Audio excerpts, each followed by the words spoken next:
చిన్నారి చందమామ కథల్లోకి స్వాగతం. గత భాగంలో మల్లికా యక్షిని ఇచ్చిన మాంత్రిక దీపం గుర్తుందా? ఈరోజు ఆ దీపం ఎలా ఒక సత్య పరీక్షగా మారిందో తెలుసుకుందాం.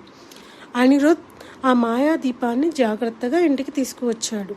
దాని వెలుగు పసిడి రంగులో మెరిసింది. అది ఎప్పటికీ ఆరిపోలేదు. ఆ రోజు నుండి అతని ఇంట్లో శాంతి, ఆనందం నిండిపోయాయి. గ్రామస్తులు ఆ వెలుగును చూసి ఆశ్చర్యపోయారు.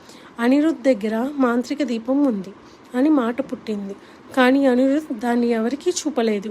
అతను దాన్ని దేవతావరమని నమ్మాడు. ఒక సాయంత్రం పొరుగు మనిషి సురేష్ వచ్చాడు. స్నేహిత, నీ ఇంటి వెలుగు రాత్రిపూట కూడా ఎప్పుడు వారదు. దాని రహస్యం ఏమిటి అని అడిగాడు. అనిరుద్ మొదట నిశ్శబ్దంగా ఉన్నాడు. కానీ సురేష్ మళ్ళీ అడిగాడు.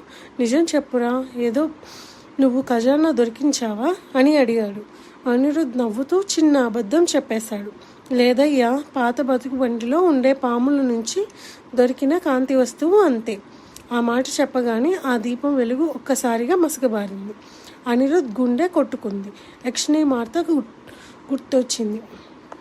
అబద్ధం మాట్లాడిన రోజున దీని వెలుగు మసకబారుతుంది అని. అతను భయంతో వెంటనే నిజం చెప్పేశాడు. సురేష్, ఇది యక్షిని ఇచ్చిన దీపం. దాని రహస్యం సత్యం. నేను అబద్ధం చెప్పగానే దీపం చీకటైపోయింది. సురేష్ ఆశ్చర్యంతో దీపాన్ని చూశాడు. ఇలాంటి దీపం నిజంగానే ఉందా అని అడిగాడు. అనిరుద్ తల వంచి చెప్పాడు, మాయ కంటే గొప్పది సత్యం స్నేహిత అని. ఆ రాత్రి గాలి మెల్లగా చల్లగా వీసింది. గుహ వైపు మల్లెల వాసన వెదజిల్లింది. అనిరుద్ అర్థం చేసుకున్నాడు, యక్షిని తనను పరీక్షించిందని. అతను దీపం ముందు నమస్కరించాడు.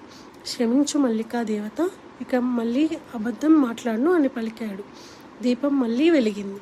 ఈసారి మరింత ప్రకాశంగా. ఆ కాంతి అతని ఇంటి నుంచి మొత్తం గ్రామానికి వ్యాపించింది. గ్రామస్తులు దీపాన్ని సత్యదీపం అని పిలిచారు. ఆ రోజు నుండి ఎవరైనా అబద్ధం మాట్లాడితే ఆ వెలుగు చీకటైపోతుంది అంటూ అందరూ నమ్మారు.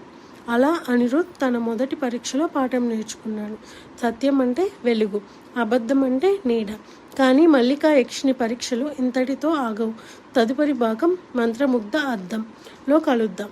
ఇది మీ చిన్నారి చందమామ కథలు. మళ్ళీ వస్తాం మరియు మాంత్రిక రహస్యంతో.